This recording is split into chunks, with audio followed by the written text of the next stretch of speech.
Hello, YouTube.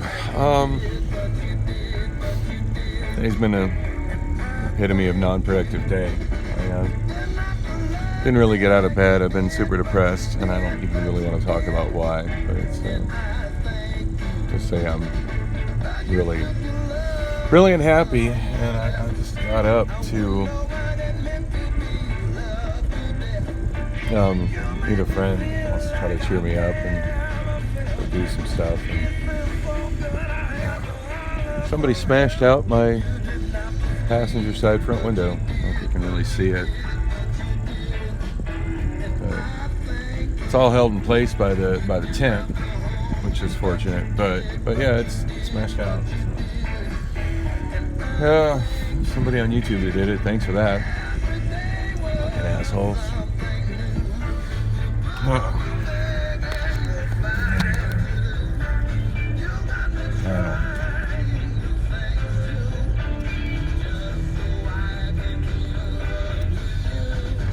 Yeah, as it is, I can't even afford the bills that I have, so there's no budget to fix that window.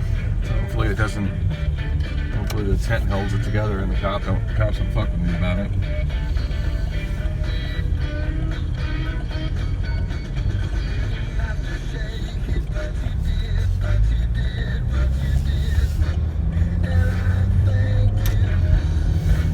It's absolutely dumbfounded. Car wasn't broken into either. Nothing else seems to be damaged on the car. At least if there is other damage, I didn't notice it. I mean, other than of course the damage from my hit and run and the accident I was in this car.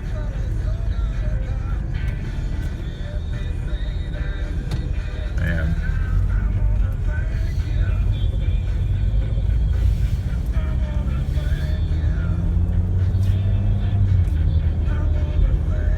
dumbfounded by that. Absolutely dumbfounded.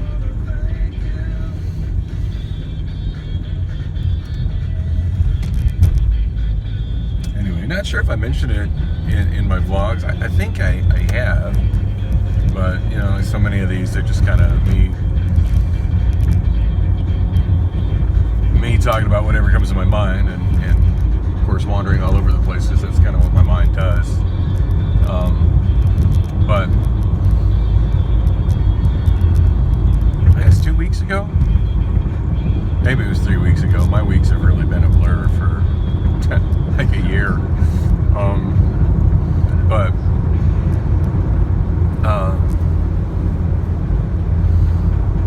my what do you call it? My yeah, just look over at that smashed out window and I can't even think straight.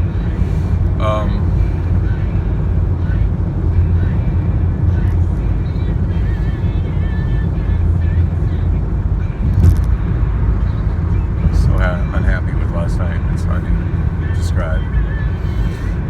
So anyway, maybe it was two weeks ago, maybe 3 weeks ago. It was recent. I don't think it was last week, so probably 2 weeks ago, maybe 3 weeks ago. On Monday, I ended up at, I know I included ending up there in my vlog, but I ended up at Lil Woody's and was excited to find out. I mean, the place was dead, so there wasn't really anything happening. But I was excited to find out that they had free skee ball on Mondays. So I thoroughly enjoy playing skee ball, but that's not something something you generally find at a bar or any kind of a restaurant where a middle-aged guy rolling by himself would not look out of place. So, and yeah, the optics of going into, say, Peter Piper Pizza without my kids to play skee ball is more than I want to deal with. So,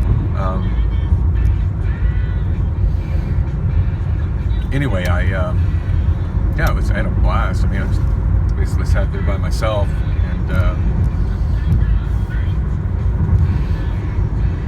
sat there by myself and had a couple of beers and played skee ball. And Anyway, a friend of mine whom I told about it, I woke up to a text message from her asking if I was going to go out and vent my frustrations with the world on throwing a skee ball tonight.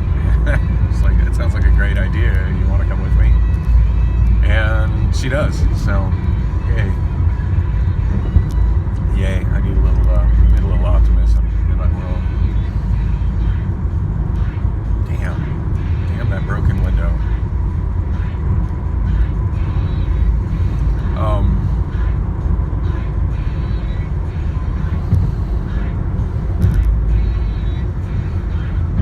Anyway,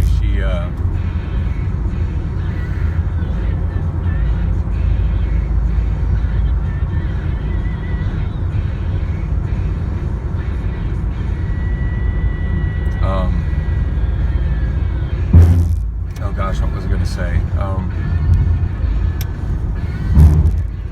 I was thinking about the broken window, and I do believe where I park is on one of my neighbor's security cameras, so it'll probably be worthwhile to report it to the police. At first I wasn't going to, but I just realized that I do have a camera that's pointed at it, so yeah, maybe they'll catch who did it.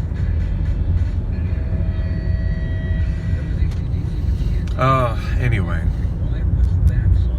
I feel so violated, it's hard to think about anything else. Just look over and see my shit just smashed, you know.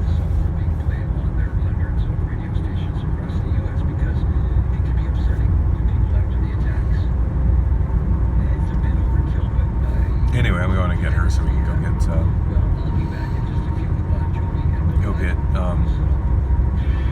some sweet. I should eat. At this point, I don't even remember when I ate last. I do know last night after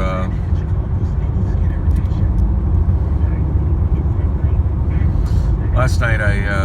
I think the last vlog I did, I was going to my storage, and I did, and that was kind of cool. I just unloaded some things out of my car and worked on my recycling.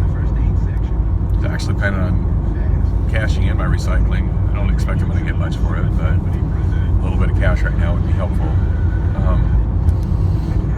I worked on my recycling, and actually what got me into it was not just crushing bottles and cans, because that's pretty boring, but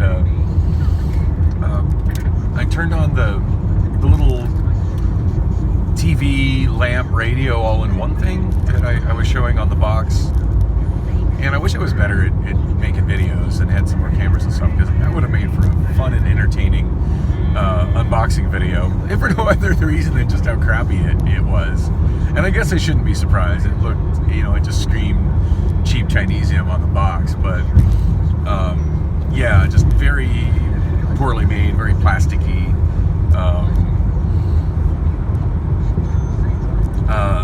I did have the right amount of batteries for it, so that's a good thing. It runs on, I think, 9 C batteries, which is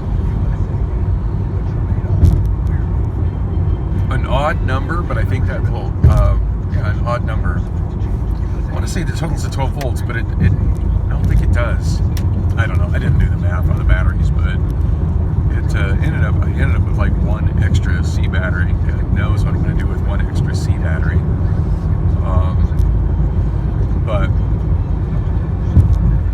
But as far as I can tell, the TV works. I went through the entire the 3 bands for it, which I think were like VHF low, VHF high, and UHF.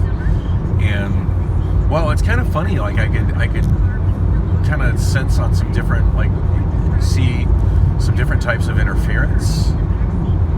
I can see some different types of interference, but I never did hit a TV station. And one of the YouTube stations I watch, channels I watch on occasion, it's not one I watch a lot, but I do watch on occasion, is, I think he calls himself Antenna Guy, but it's a guy out in the northeast, I forget exactly where he's based, but does videos primarily about how to maximize your reception for receiving over-the-air TV. And he gives a lot of updates about over-the-air TV, and hey, if it wasn't for him, I wouldn't know about channel readbacks, which, what a stupid thing that is. Because, you know, since when NTSC's TV started, like, those channels pretty much stayed the same for decades, many decades. But the FCC now, with ASTC digital TV, rearranges the channels all the time. So even though they have the same numbers and the same names, they don't stay on the same frequencies. So yeah, every so often you've got to have your TV scanned for channels again, because your channels have disappeared because they moved. I don't know whose brilliant idea that was. I'm thinking Idjit Pie, or Ajit Pie. I don't know, Idjit seems more appropriate. That guy's brought all kinds of stupid ideas to the FCC. Anyway, seems like on one of his videos he mentioned that low power in TSC, which was still a thing after 2009, but there really wasn't much of anything on it. And I do believe I mentioned that there were a couple here in Phoenix, but nothing I would watch. One that was Spanish and one that was religious. Yeah, nothing I'm gonna watch. But he mentioned them, and oh god, I can't stand this song. Anyway, he mentioned something about them going off the air, and I remember a video where he was taking a road trip to document the last couple that were still on the air near him, and to document him picking them up with a portable TV, which he did. One was pretty neat. It was the Franken FM. There's a TV channel frequency, and you know, you think if somebody is into radio and broadcast stuff as I am, I would know this off the top of my head, but I don't. But there is a certain TV channel frequency that if you're on that TV channel, your audio will also show up at a certain frequency on the FM dial. And I forget where that is on the FM dial as well, but those stations are referred to as Franken FM, because there's a lot of not a lot, but there's a handful of stations across the nation, broadcasters across the nation, that have got a license, a low power TV, a TSC TV license for that frequency, just so they can broadcast a TV signal, primarily to get an audience on FM radio at that slot on FM radio. Now, interesting to think about that type of license as well. That does get you a clean signal on the FM dial in whatever market you're in. And it'll usually be strong enough to, you know, pretty much cover the market you're in, you know, depending on where your tower is. It does result in a lower, because of the differences in the standard between TV sound and FM radio sound. You end up with a signal on the dial that's kind of quiet. Like, it'll be clear, but when you get on that frequency, you've got to crank up the volume to hear it. But some of these stations have developed some really loyal audiences. I can't think of anybody that's done that in Phoenix, so it's probably why it's not something I'm as familiar with.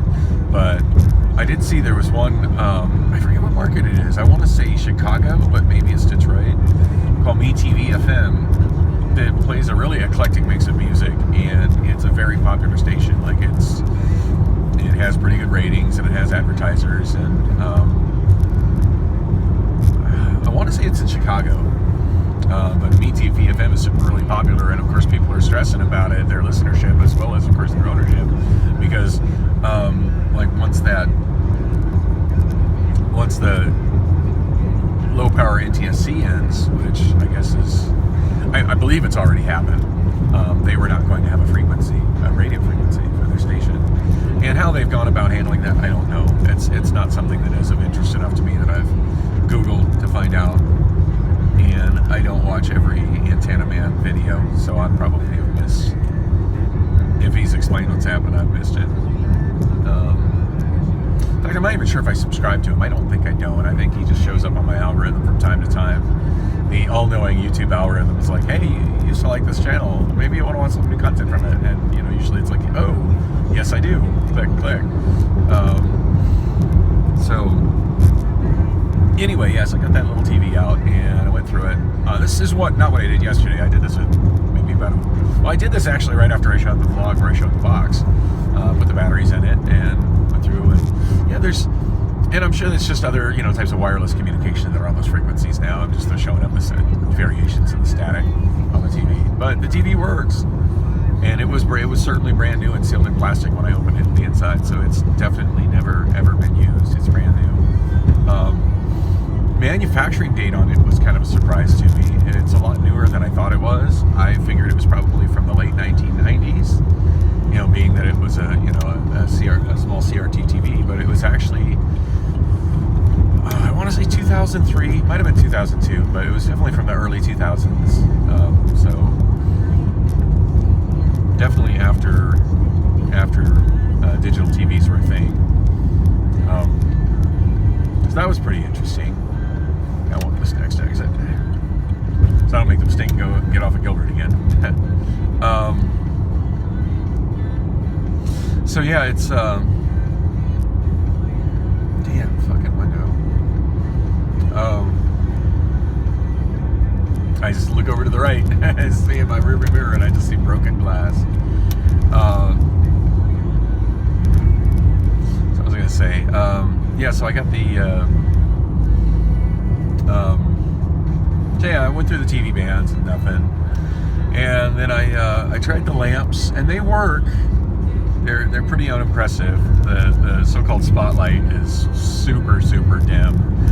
Like, I mean, I haven't tried it in the dark other than the dark of my storage unit, but honestly, I think just turning on the flashlight, which is the flash on my iPhone, gives me more light, and that's just a single LED. So yeah, very unimpressive.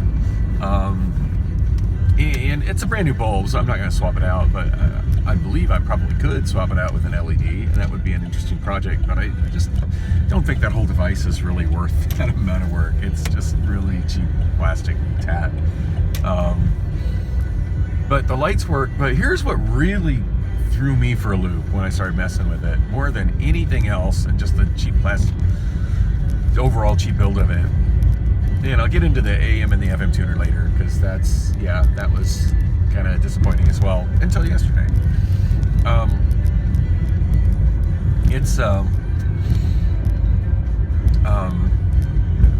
What really gets me is there's a function select where you select, AM, FM, UHF, VHF low, or VHF high, but also on that slider switch, and this to me is like the biggest fail on the damn thing.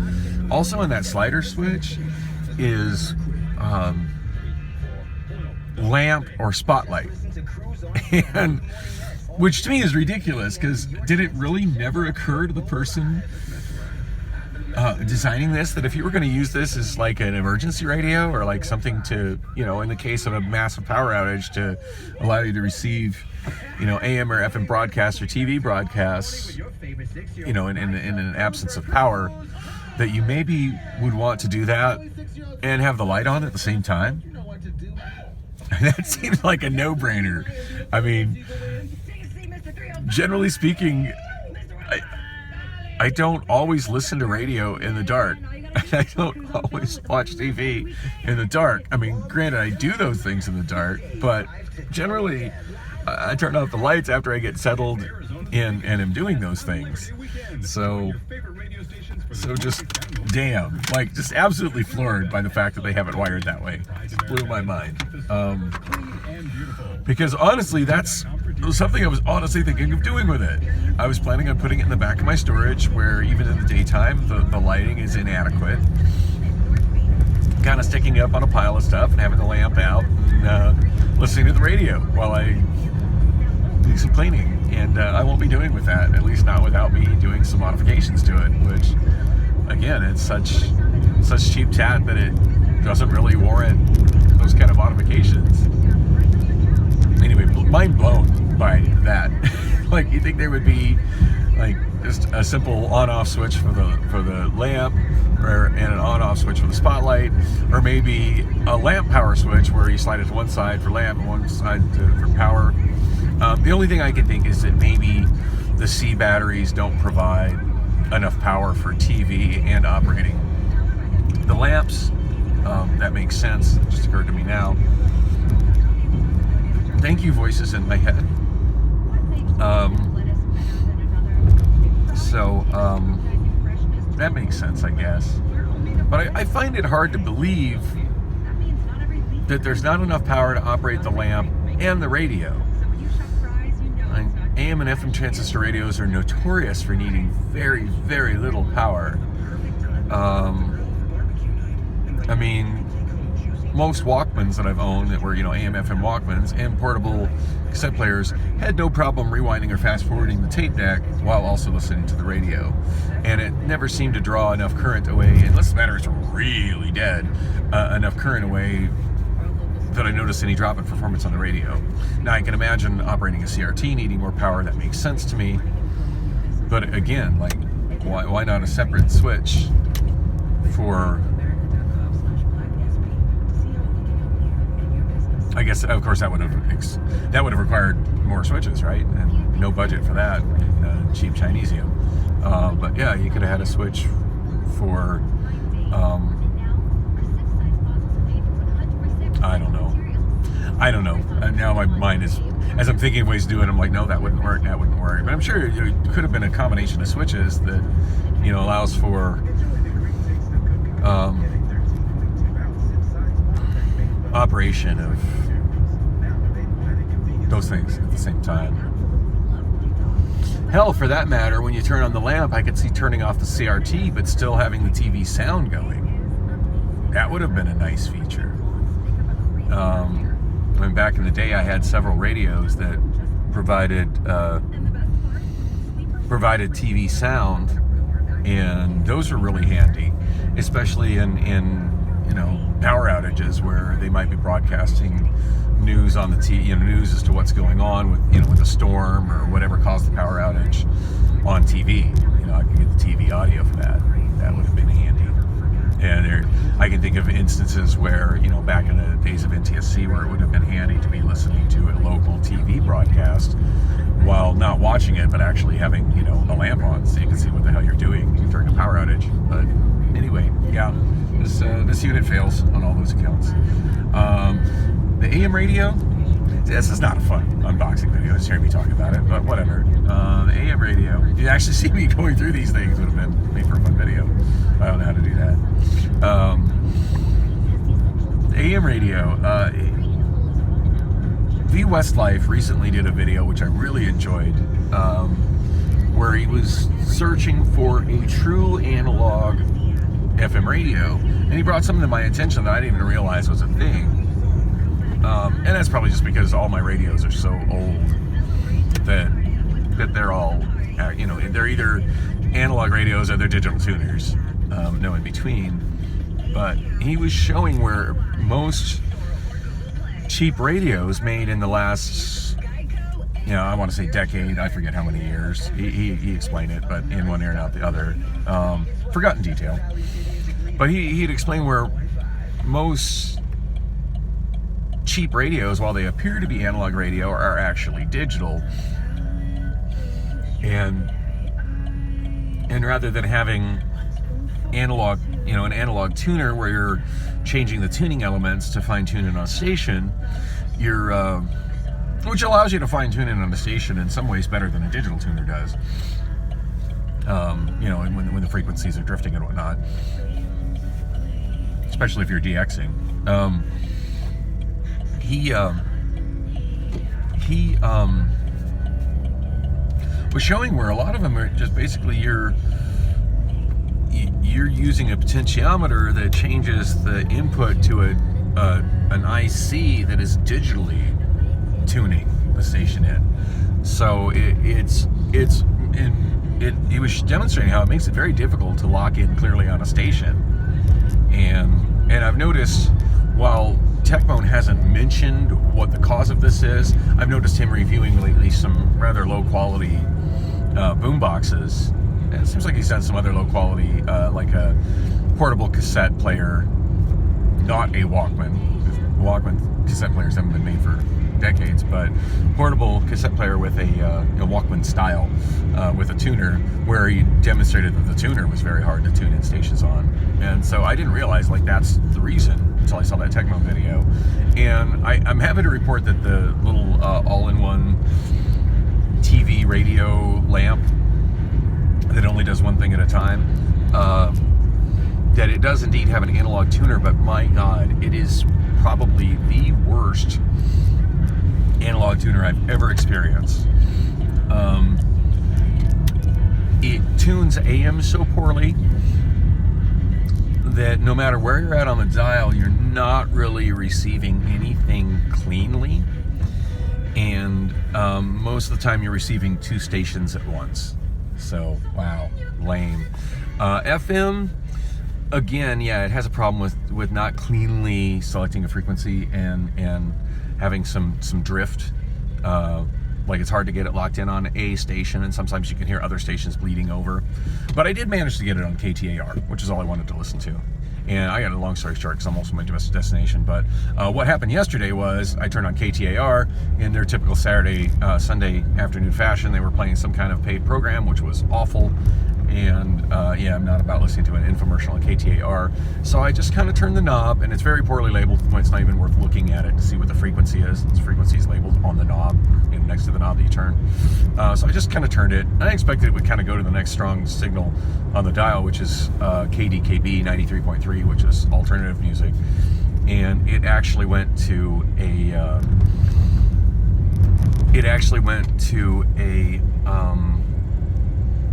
sorry, my brain just skipped a beat here. It actually went to it went to K-Jazz. So I was turning it the wrong direction. And K-Jazz was playing just some roots blues music that was fabulous, like John Lee Hooker and stuff of that style. And I ended up listening to that for hours. I stayed there till storage closed, working on smashing cans to listen to that. And I'm going to Walter Street Station, listened to it in my car on the way to Walter Street Station, got a beer at Walter Street Station after I left. Or not Walter Street Station, I'm sorry, it's just called Walter Station. The microbrew that I mentioned like a week ago. I ended up going there, and yeah, that was fabulous. Yeah, I do need to look up online to find out what exactly that program is. Apparently it's like a 3 or 4 hour program. It's on KJZZ, just I believe 91.1 or 91.9, something like that. They're down in the educational band, public radio band. Yeah, I need to definitely find out when that is, because once upon a time I used to use hi-fi, VHS hi-fi to record radio programs, because of the fact you can record 6 hours of continuous play on a VHS hi-fi tape with the quality of pretty much a CD, so with quality that exceeds what FM radio is capable of sending. And no, there's no video. Oh, it's videotape. Yeah, you don't get video, you're just simply using the audio recording capabilities of it. But it's what do you call it? Yeah, I used to record many FM radio programs like that, and I don't have any of them on tape anymore. I lost all those tapes to my ex-wife, but those tapes were quite. It was an awesome way of recording that, and I really, really enjoyed the show. And I'm probably not going to be a place where I can kind of sit and listen to the radio, but I would like to be able to record that and just kind of listen to it at my convenience over the course of the following week. This is a show I might even want to start archiving. It was pretty impressive. Yeah, I kind of did a focus on John Lee Hooker because it was his birthday on Sunday. Did a little segment about, it says a new movie out, which I haven't seen yet, but the new biopic about Aretha Franklin. Did some history on her early career. most of which I was actually kind of familiar with, but the way he told it was nice to kind of hear it told again, and then played some early tracks from her that were, you know, kind of blues tracks, and yeah, it's just awesome radio programming, commercial free. Now, granted, the DJ, the guy presenting it, he did sound sedated in typical K-Jazz fashion, but he was very informative, and I absolutely enjoyed it. So, yeah, that was unexpected bliss yesterday, stumbling across that program. And I did text a couple people about it, tell them about it. I always try to share these kinds of things that I discover, whether people enjoy me sharing it or not. I try to. But that was cool. So yeah, I went to Walter Station, had another beer, and then I went over to, which I haven't been supporting it just because I feel like I was wronged pretty strong by Spencer, who owns 414 Pub. I've not really been about supporting his shows at other bars, especially considering the way he kind of swooped in and took Castaways away from me. So, I mean, granted, I can't blame him. I should blame me, but it happened. I'm not happy about it. And so, yeah, not really about supporting those shows, but I figured, well, I'm nearby, and may as well go to, I expected Priscilla would be there, so I may as well go over to,